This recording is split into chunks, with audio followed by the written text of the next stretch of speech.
ini kita akan membahas kelanjutan dari pertemuan kita kemarin, yaitu sekarang kita mempelajari tentang CP ya.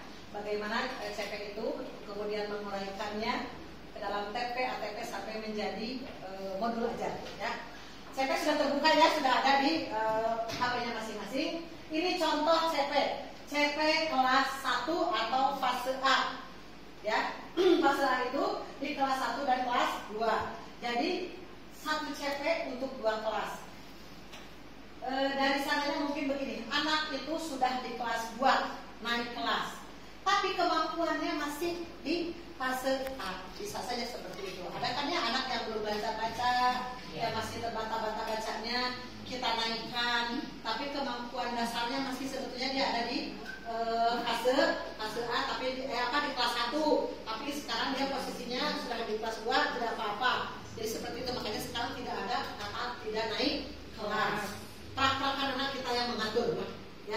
Jadi intinya kenapa ada fase supaya memberikan kesempatan kepada anak untuk mencapai tujuan pembelajaran ini selama 2 tahun, lebih lebar waktunya, lebih luas waktunya.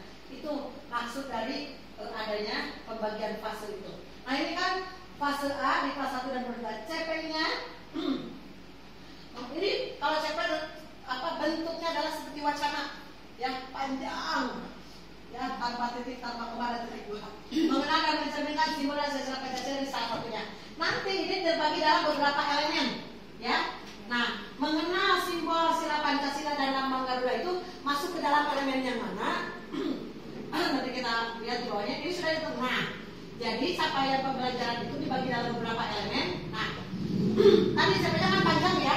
Dibagi dalam elemen ke 1, elemen Pancasila. Pendidik, peserta didik mampu mengenal dan menceritakan simbol sila Pancasila. Oh, berarti CP yang tadi yang pertama masuk ke dalam elemen tentang ilmu tentang Pancasila. Nah, yang kedua peserta didik mampu mengidentifikasi simbol dan sila Pancasila, masih elemen Pancasila. Sekarang yang kedua nih, elemen undang-undang.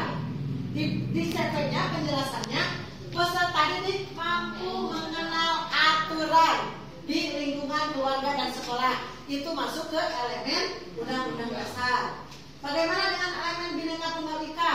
Peserta didik mampu menyebutkan identitas dirinya sesuai dengan jenis kelamin, itu karena Bhinneka Tunggal Ika, kebinekaan. Apakah elemen tiap pelajaran sama? Tidak. Di agama tentu elemennya anak kuliah ya. Elemen yang lainnya sesuai dengan karakteristik pelajarannya. Nanti di matematika ada elemen aljabar seperti itu. Jadi setiap mata pelajaran itu dibagi ke setiap fase itu dibagi ke dalam elemen-elemen